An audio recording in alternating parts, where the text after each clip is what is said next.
Stand up. Hello, hello.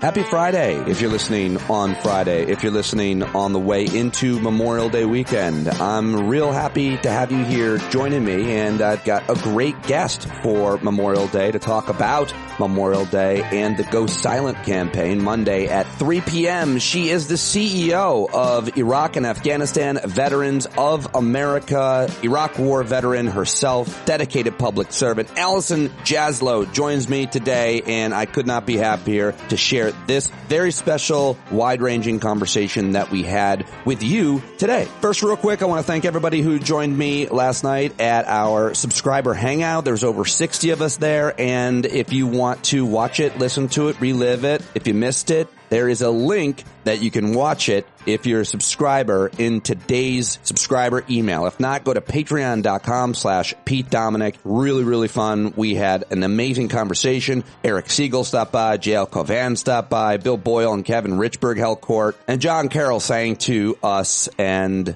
it was a real good one. So I highly recommend you go watch or listen to last night's hangout again. The link is in the subscriber email. Send me those vitamin N pictures. I hope you get outside over the weekend, and send me your nature photos. standupwithpete@gmail.com. No news segment today. Way too late for that. Sorry, Ryan, and everybody else who loves the Friday news segment and the daily news segment. Sorry for slacking a little this week. It was a crazy week. It's been a crazy few weeks in the run-up to the Board of Education election that we, of course, lost, and we talked about that last night. And we'll keep talking about it. We'll keep getting up and fighting, and that is who we are. That's what we do. I do hope you have a restful weekend. I appreciate all of your support. I cannot thank you enough. I'm going to be taking the week off, but I've got a whole bunch of interviews I will be posting before I punch out. And I thank you for your support on some time off as well. I haven't done that, well, and I can't remember a whole week. It's been a long time, but I'm very much looking forward to it, and I cannot thank you enough. Okay, well, Allison Jaslow is my guest. She's a nationally recognized leading voice in the impact of the military-civilian divide on our political system,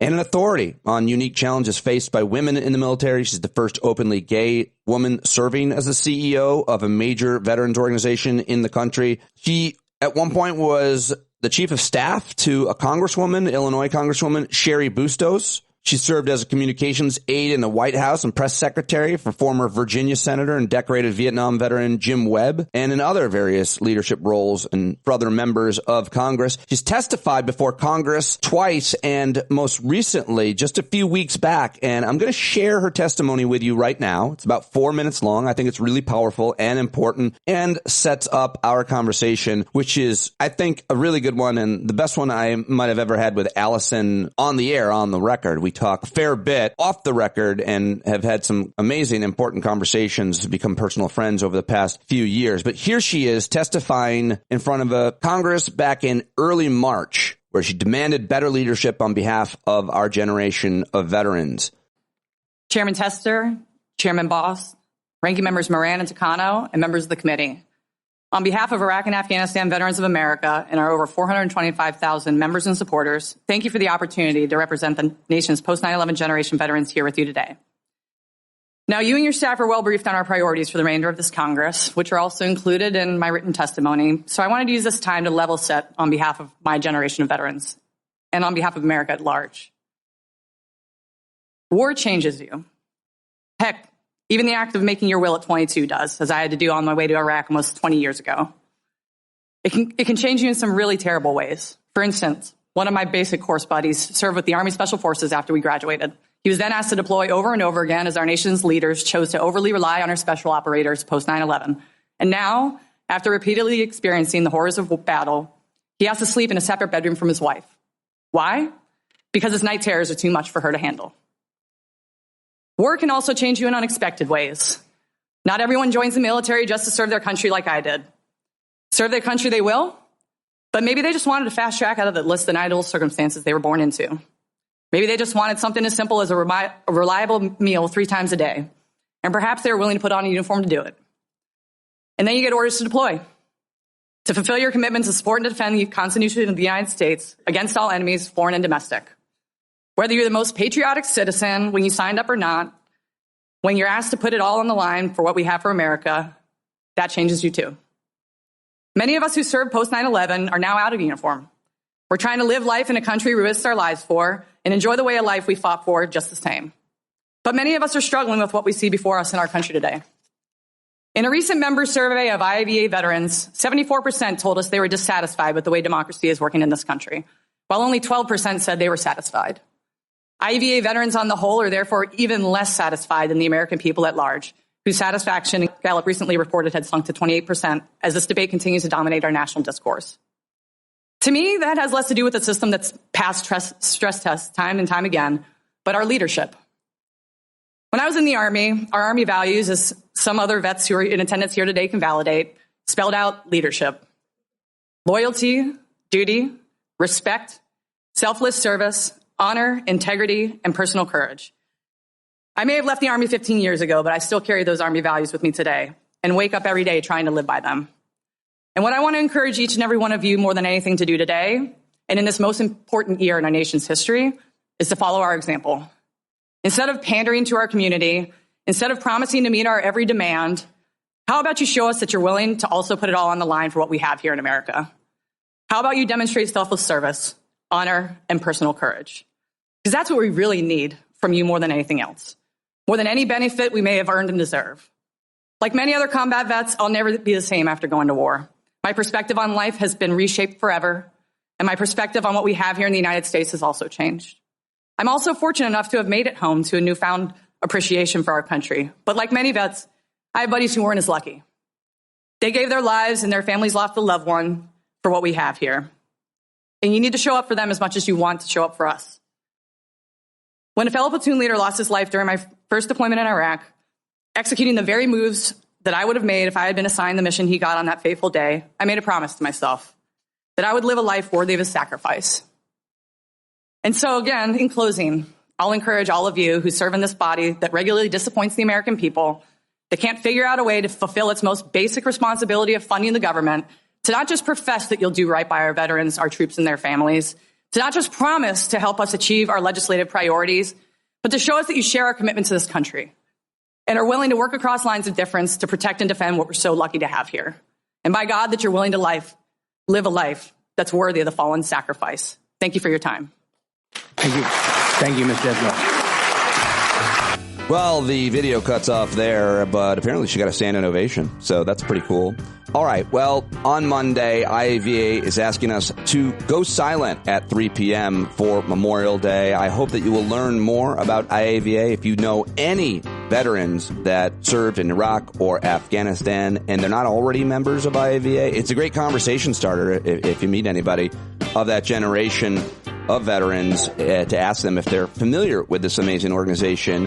And I can't recommend them higher. And of course, my friend Allison Jaslow running in now, really fantastic. Okay, well, without further ado then, here now, my conversation with Allison Jaslow. There she is now. She was just in Congress, and now she's here slumming it with me on the podcast. And I could not be happier to see you, my friend. Thank you so much for joining me, Allison. Thanks for having me, man. Always good to see you. Too. Always good to have you. So much to talk with you about. But that testimony was, a few months back. And I wonder how you felt, what you heard from any of those lawmakers that day. Did they walk up to you when you're walking out, like, hey, thanks a lot. You're a very important person now. You always have been, obviously, as the head of IAVA, and they need to be, I would imagine, show you a certain respect. But rhetorically, rhetorically, they're nice to you. But do they do anything? What happened after that? I think, let me step back, actually. One of the oddest things about that experience for me is I literally walked in there and tried to do my best job at my job, which was channel our members and their sentiment in the 5 minutes that I had before a congressional committee. It was a joint hearing, actually, so I guess it's the Senate and House committees. And I got a standing ovation, which was something that I did not expect. But to me, it mattered more that our members who were sitting behind me felt like their voices were being heard more so than the politicians hearing me, if that makes sense. Makes a lot of sense. Yeah. I also, if you look at some of those hearings, you'll commonly see staffers sitting behind the members of Congress. and members of Congress go in and out of these hearings too. It'd be nice to think that I had, every single one of the people on committee sitting there listening to what I had to say and the other veterans orgs. But no, we get blown off just like other committee hearings. But I had one of the staffers come up to me afterwards and say, your comments really resonated with me. And it's almost like the staffers who grind it out day in and day out and maybe don't even feel that great about some of either their bosses or their bosses' colleagues, like needed somebody to channel their sentiment as well.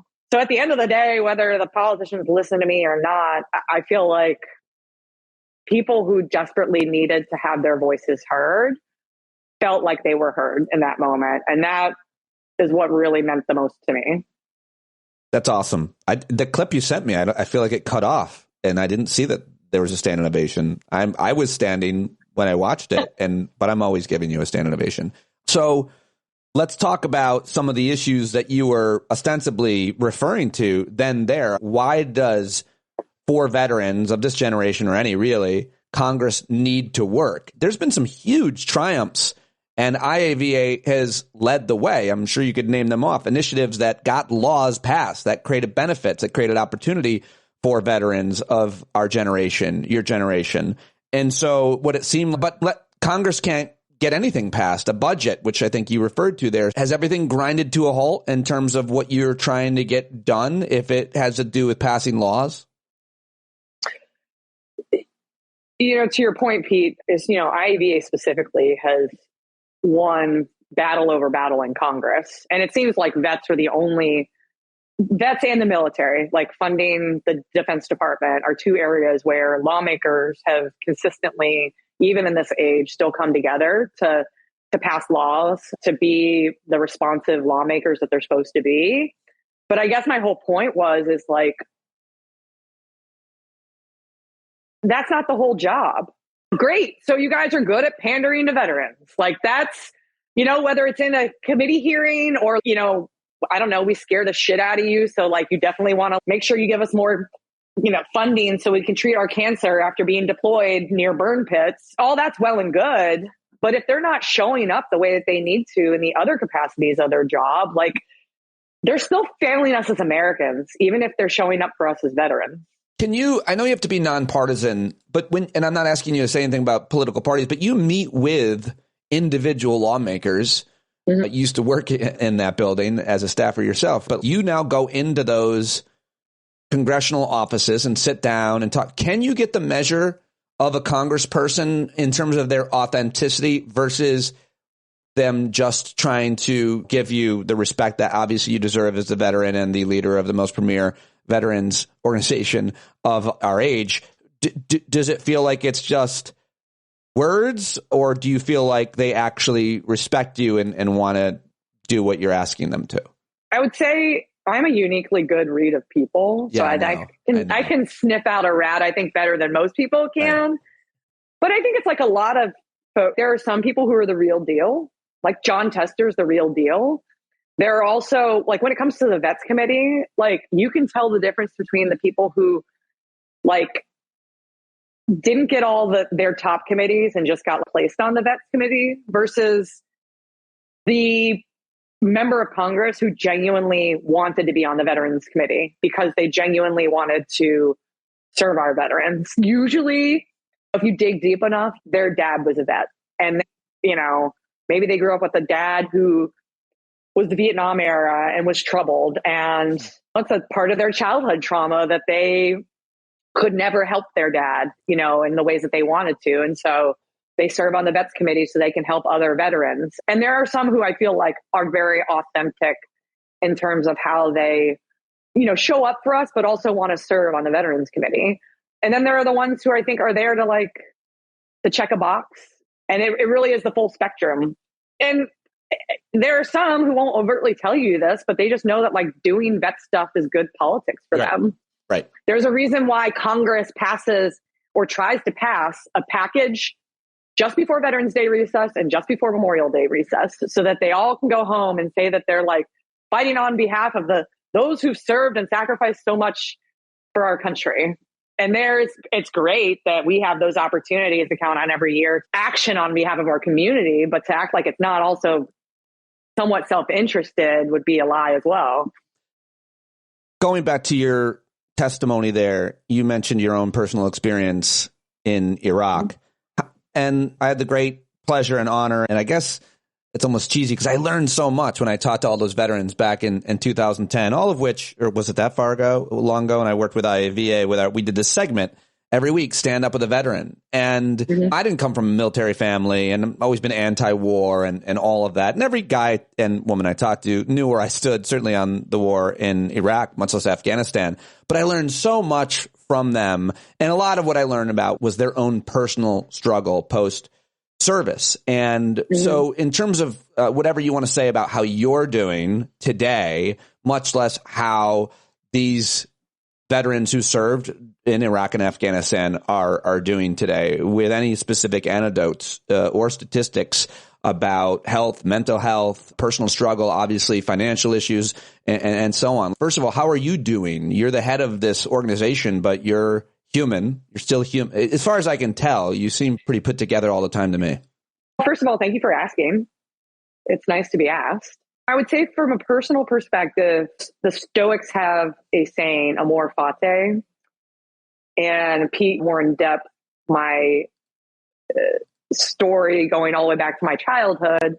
But I learned how to compartmentalize really well when I was younger. And so when it comes to actually experiencing war, and not just one but two deployments, I think for whatever it's worth, like I just built in a way to numb myself so much growing up and compartmentalize that I was able to tap into that when I was deployed. So as far as I know, like I'm not dealing with many effects that a lot of other people who you would otherwise think were tough guys, but just couldn't compartmentalize some of the horrors of war that they saw or experienced, or were tormented by survivor's guilt, which is what tormented my buddy Casey McCausland until he eventually lost his life with a drug overdose and an accident. And I think there are many folks who are still struggling in their own independent ways. And that's just going to continue to be like I think the mood music of our generation is not just people who are struggling, but I think what we have to think about as a country is, in the Vietnam War, we drafted a whole lot of people and sent them to war, but many folks only did one tour. We asked all volunteers to do multiple tours and significantly have relied on special forces and special operators who, especially once the wars have been wound down. Oh, by the way, we still have troops in Iraq and Syria right now, but we have continued to overly rely on special forces in a way where, there's one of the positions that we've taken just this year is supporting psychedelics and psychedelic assisted therapy, because the special operations community largely has helped us see how powerful this treatment is, because it's been life-saving treatment for their buddies who have done 5, 6, 7 deployments and have been able to heal from their PTSD because of it. But right now, these service members or vets are reaching into their pockets to go out of the country to get this treatment, or people are fundraising to help send their buddies out of the country to get this treatment. And we've got enough peer-reviewed research here in the United States that we should be able to do it here at home and also get the VA to pay for it. I feel like the first place I heard people talking about using, you're talking about psychedelics, but people talking about using cannabis to get off opiates was the veterans community. You don't have to be a veteran to be addicted to opiates, but often they are because of pain, because of surgery and so on from an injury they suffered. And then trying to get off opiates, I don't know exactly what the science said, but anecdotally, we heard a lot that cannabis helped. And I felt like I heard that from the veterans community. So why would we feel differently about that, much less psychedelics and all of the research that we all know is there? How is that fight going? Is that something that you're close to being able to accomplish? Because it seems like it's so frustrating that we can't do whatever we think will work and let them try to use it. Yeah, I think something that is actually unique to our generation of veterans, and there are a lot of, sort of things that are unique to our generation as every generation experiences. We came of age during the opioid crisis. Yeah. And so I think we're very sober to the fact that pharma and certain aspects of Western medicine can almost make you more sick. Addiction is one thing, but it's almost, I think at a core level, it's like the very thing that is supposed to heal you and make you better is actually making you more sick or more fill in the blank. And so our generation wanted cannabis or CBD or whatever variety of it on the table because people felt like it helped them manage their chronic pain, their PTSD. You know, the PTSD is sometimes inextricably tied with like anxiety that doesn't allow people to go to sleep and sleep throughout the night. And a lot of vets would rather use that treatment option that is natural versus popping another pill. And many of us, when we were serving, got pushed pills, no different than the VA likes to push pills. We have specific members too, whose lives were going down the drain before they came off of the pills and got onto cannabis, and saved marriages, were this close to the edge and losing it all, kids, everything, job, and now have a healthy, prosperous life because they made that one treatment change. And I would say with psychedelics, there's actually a sea change happening right now. Psychedelics are more and more, are people open to them?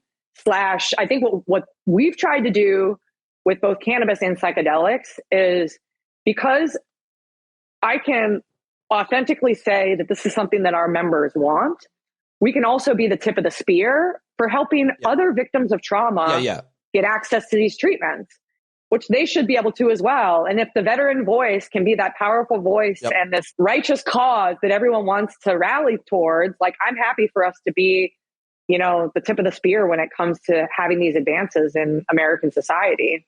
That's awesome. That's awesome to hear that you're working on that. I interviewed this woman who is a doctor who is running a sanctioned study on using psychedelics, I forget specifically which kind, to treat alcohol, specifically alcohol addiction.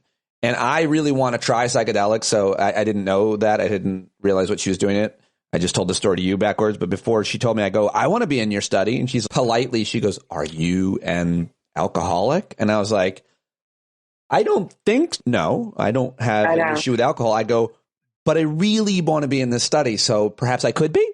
But the point being, there's a lot of alcoholism as well in the veterans community and the community at large, obviously.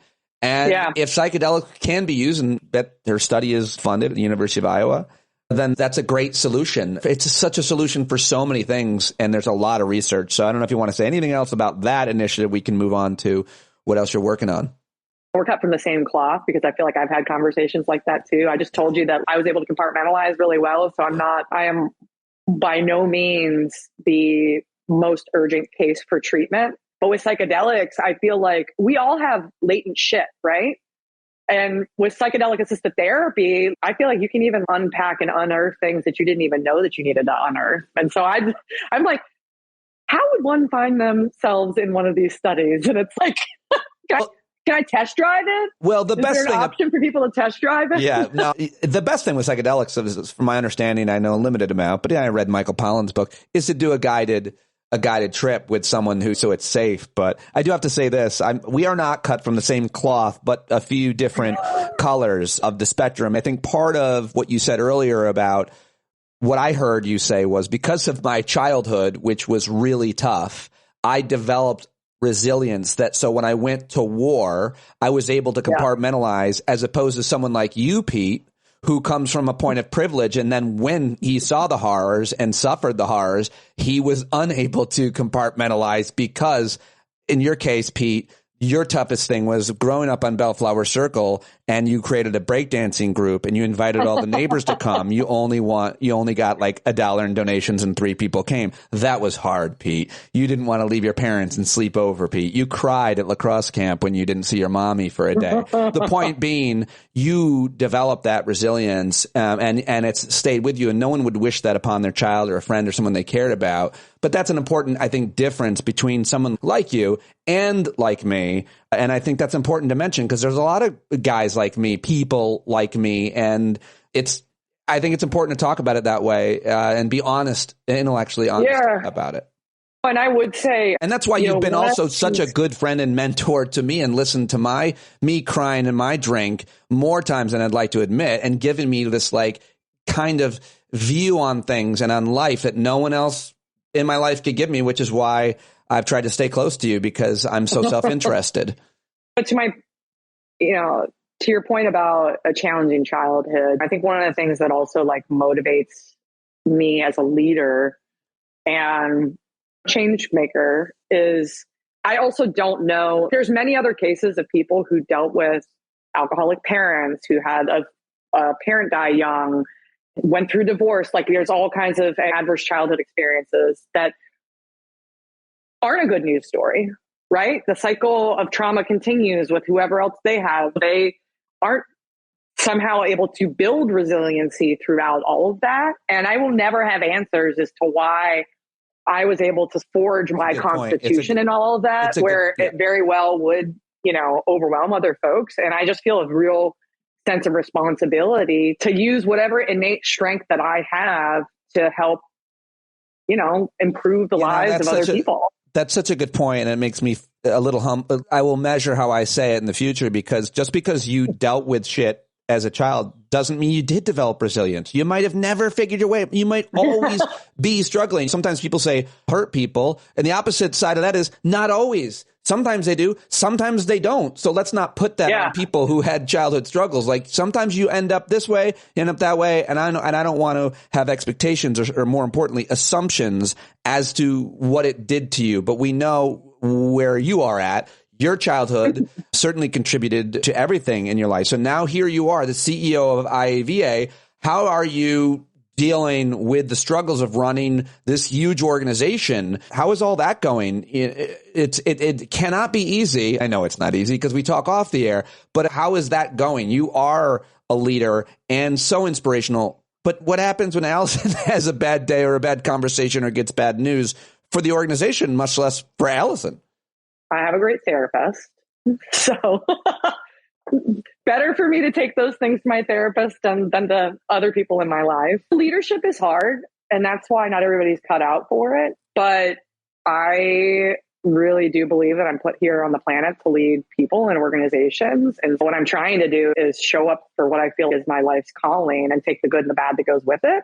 As hokey as that might sound, I think it's an incredible privilege to be able to take the skill set and C's that I developed once I took off the uniform in 2008 and scrabbled around in politics to an advocacy organization that very much is at the intersection of our politics, which that can be an emotional roller coaster sometimes. Yeah. But being able to take some real chops that I developed through years on political campaigns on Capitol Hill and the White House to now advocate on behalf of the community I belong to. I think it's a unique challenge to step into this role as a woman because I lead a constituency that, in our most recent member survey, which over 2,500 IAVA veterans participated in, 84% of the participants were male. And I think it's a unique challenge to be able to effectively lead a constituency that is so fundamentally different than me. We all served, right? But I'm a woman. 84% of the people who served alongside me and our members are men, and there are just some fundamental differences that come with that. And it poses a unique challenge for somebody in my shoes to make sure that I stay connected to the core membership that I'm leading. You've been on political campaigns and you've been at war and you've been leading IAVA. 2 nights ago, we lost our Board of Education campaign to a bunch of terrible people, 3 seats. Okay. And I spent hundreds of hours volunteering in all the ways. I got called pedophile over and over because there was an issue about LGBT people. But we lost, Allison. We lost. And I am heartbroken. And you know what it's like to lose. We're about to lose probably a lot more as a country because the month of June is going to be probably pretty tough, given the fact that the Supreme Court is going to drop a whole bunch of decisions that arguably will take more rights from people. How do you deal with losing a campaign that you've spent so many hours and put your heart and soul into it? How do you get back up and go back to work? Because I'm taking time off next week because that's good for me. I went into the woods the next day. I haven't had a drink yet, but I plan to this weekend. What do you do? because I want to give up. I guess this is where I tap into that resiliency again, Pete. but I would intellectually, just to be clear, intellectually, I want to give up because I feel beaten and I feel like we can't win. I won't. I never will. But I definitely feel like it wouldn't be because it feels like we can't win, and that's so hard. And the trajectory of the country. That's more what I mean. How do we get back in the fight and try to win? So I'd say a couple of things. One, this was true for me in 2010, where I moved to Appleton, Wisconsin to work for my boss, who was in one of the toughest races in the country that year, in a year where the Tea Party came into power. And we got through that election day. And when you can step back and say, we did everything that was under our control and right and that we could do, and sometimes it's just not your year. With politics, there's an unfortunate amount of luck and timing that's usually at play. So I think being clear-eyed about that and just getting up, and in the military, you call it Charlie Mike. And if you keep grinding forward, then at a certain point, it will be your time, or it will be your moment, and the stars will align in the right way. I think that's the first thing. I think, like you, I can't give up. And so I almost have to just remind myself of the fact that I am all in on our country. I have been since I was 13, and that's never going to change. And so if that's never going to change, then you have to just keep fighting forward, regardless of losing battles along the way. And then I guess what helps keep me optimistic, especially in a moment like we're in right now, is taking the long view. This has been our journey. We continue to wrestle in this democratic republic with our values over and over again, what it means to be an American, what we collectively want our country to be. We've actually wrestled with that a lot over time. It's looked ugly at different points in different ways, but we've come out of moments of struggle to have moments of prosperity. And I think we can again. I will say it's really unfortunate that you referenced a school board race. Too many people don't focus down ballot. And it would be nice for people to get with the program and realize that it is those city councilmen, school board seats, et cetera, that are making the most consequential decisions in your life, in your child's life, et cetera. And more people need to be engaged in those elections and just aren't. That's a good point and great advice. And I'm super happy I thought to ask you that question.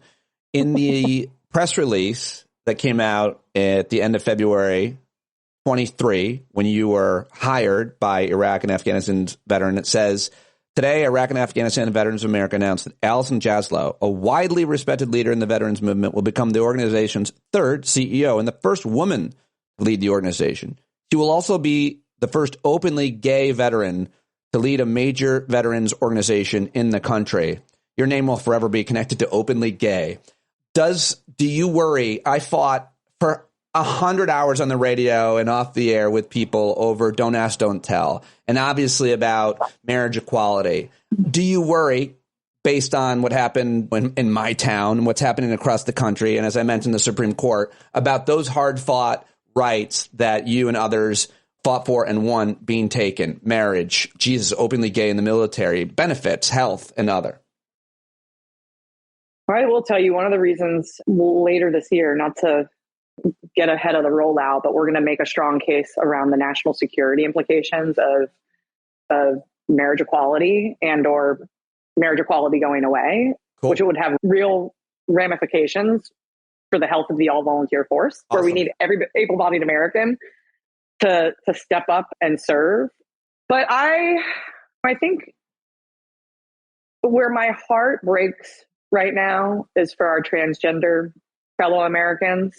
And I feel this way about even being openly gay. We've made a lot of progress in this country, but because people were so hateful towards gay people, especially, let's say, during the AIDS crisis, et cetera, and it was suggested that it was a choice, who in their right mind would choose to deal with that if it wasn't their truth? And I feel the same way about our transgender brothers and sisters. They are only making the personal decision to transition because they are simply suffering so much in a body that they feel like is not theirs. And it's unfortunate that there's so much hate and bigotry towards those individuals when what they should have is the utmost compassion. Yes. You know, when we're learning about their identity, they are finally freeing themselves. Prior to that, they were suffering in silence. And I wish more people appreciated that. And obviously that's where the battle is right now. I think that with all progress, Pete, there is backlash. You will see cycle over time. My hope is with the LGBTQ community that like we're dealing with some backlash right now, but that then the backlash will settle and we can push for even more progress.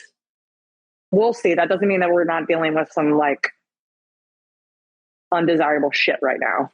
Undesirable is such an understatement. And I'm so glad you said that about the trans community, for which we have 4 kids who might identify in our whole district, and they were targeted or used. They were used to manufacture a problem that didn't exist. But the thing that enraged us and always enrages me is that the strategy is always to take vulnerable people and actually make the likely victims of violence and crime the aggressors. That's what they did. They made them the aggressors. They created a narrative that trans girls would go into bathrooms and, quote, take their penises out. And they made them aggressors when, of course, they're far more likely to be the target of ridicule, harassment, violence, and self-harm.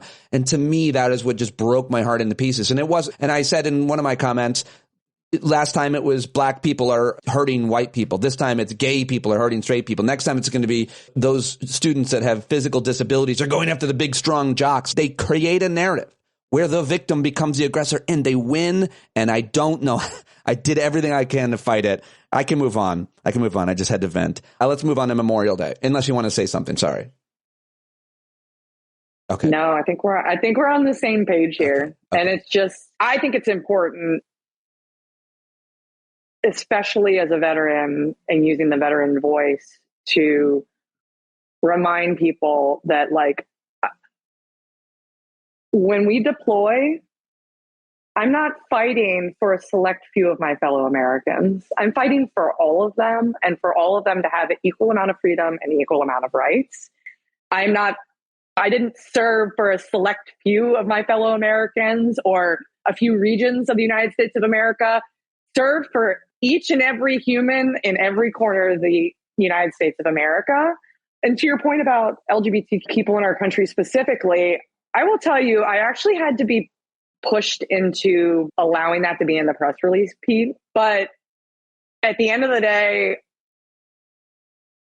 if as a leader, putting myself out there can be a force for good, and so that people can't deny the fact that, honestly, a gay woman can be competent enough to be leading this organization. Like, that I'm actually in the mainstream and not on the margins by the fact that I'm like sitting atop the nation's leading post 9/11 generation veterans organization. Yep. And I'm so proud that you are, and so many of us are. When you say you serve for everybody, no matter what their view was, let me just ask you 3 types of people. When you served, did you serve for people who take their shoes off on airplanes and put their feet up? Did you serve for them? Did you serve for people who don't, for those guys that ride on motorcycles and cut through the lane?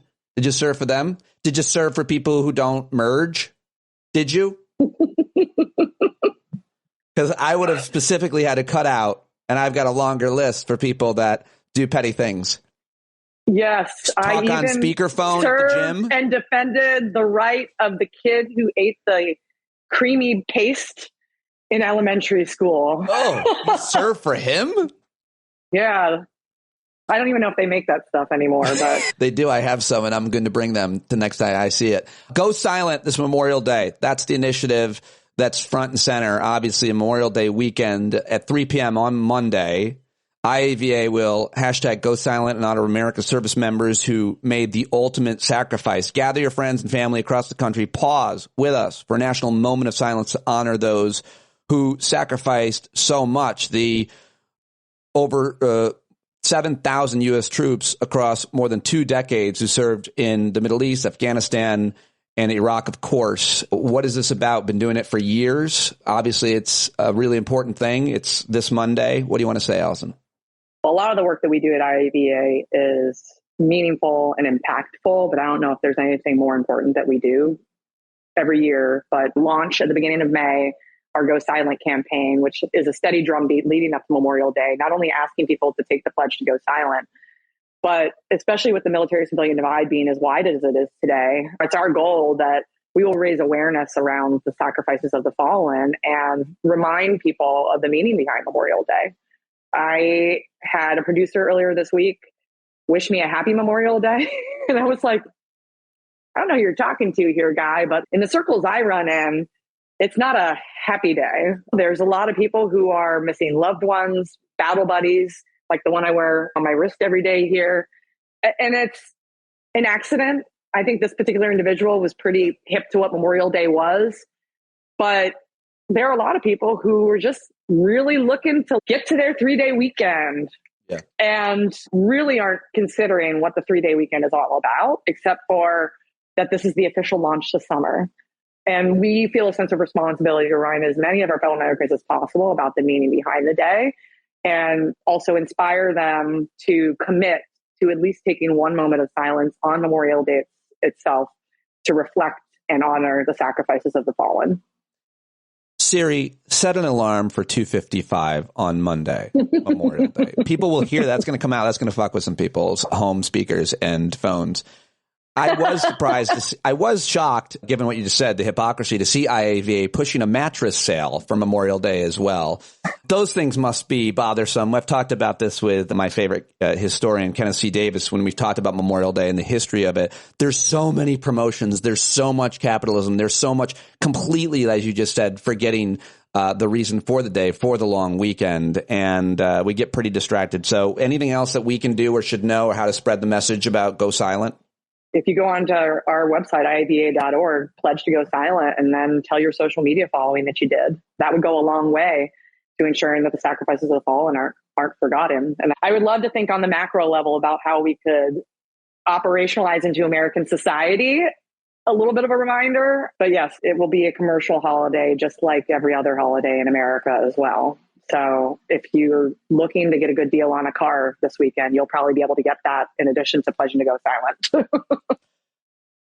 You can do it all. You can do it all. Allison, it's the best. You're the best. I'll let you go. I could keep going. You have much more important things to do, and continue talking to me. I really appreciate your time, and I'm so happy to see you, and thank you so much for your friendship, and good luck and continue good luck. Anything else you want to ask listeners to do, sign up for anyway, everybody, I'll plug it all on the way out, but go to IAVA.org, learn more, and support the work that they've been doing for such a long time. Thanks, Allison. Thank you. Yes, we are about to celebrate our 20th anniversary at IAVA later this year. And so hopefully we'll have another 20 more impactful years. And just thank you. I know we're friends, Pete, but it means a lot that you'll bring somebody like myself on in advance of Memorial Day so your listeners can be reminded of the meaning of the day. Yes. And I'm obviously already talking with you about bringing up a whole bunch of other members, veterans, on too, and to continue doing this, because whether it's Memorial Day or Veterans Day, obviously that shouldn't be the reason why we do things in the media. And it gets good ratings, but that's not why I wanted to talk to you today. We've been talking for a while, actually, since I found out you were coming to New York and trying to get together. But and so I'm looking forward to talking to more veterans and revisiting that old segment that I did. I learned so much from them, and I will continue to, as I have from you. All right, I'm ending, I promise. Cool. Thank you, Allison. There you go, Allison Jaslow. How about it? IAVA. Go silent on Monday at 3iava.org. And that is all I have for you this day, today. How about it? Again, taking off next week, but I will be posting some great conversations with some great guests, and I hope that I will see some subscriptions coming in. I'm not going to lie to you. I always get scared taking time off, that you're going to abandon me, or that I'm just going to lose more likely the opportunity to create more listeners, subscriptions, and build our community. So sign up, patreon.com. Hey, take a minute to review the show at Spotify or iTunes. That matters a lot. Subscribe on YouTube and TikTok and Instagram and Threads and all the social medias. I'm on all of them, some more than others, always hoping to grow them, but I cannot do it without you. John Carroll was amazing last night. He sang to us. I highly recommend that you go watch that if you're a subscriber or listen to it. There's a link to last night's hangout in today's show notes. Thanks again to Allison Jaslow. Thanks to you. I love you. I'll talk to you later. Bye-bye. John Carroll, take us out.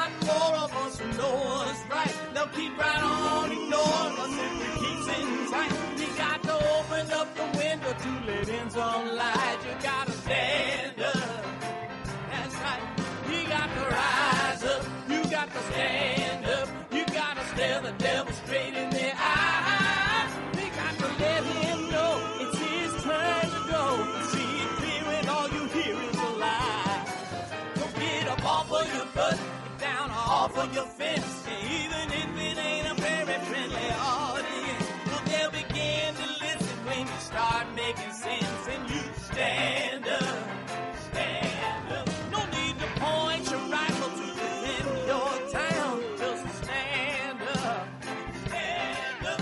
You know they can't deny you what you're laying down, boy, you better stand up, stand up. Show your face of every color, yellow, black, red, and brown. The place where every lost child will finally be found. There's only one thing to do before we stand our ground, and that's stand up, stand up. Well, the founding fathers saw a land for all. They had to stand up, they had to stand up. They had a keen imagination for a crystal ball, drawing all the plans of stand up. But all they had to go on was the time they were in, with other causes for laws, and since they weren't even sin, they knew that change was gonna come before the change could begin. They had to stand up. All right, they had to stand up. We got to stand up. We got to look the devil square in the eye. We gotta let him know it's his time to go, and make it clear when all we hear is a lie. Why you lying awake wondering where the money all went? It'll be the cost of freedom that'll go unspent. You can see him flee the scene of that experiment if you stand up. Alright, we got to speak up, we got to reach up, and raise your voice in every way you know how. Don't be toes up, you got to show up. Ain't no better time to do it but now. No need to pledge allegiance to no wanton tribe. Rise up, show obedience to the voice inside, and listen well and it'll tell you not to run and hide. It says stand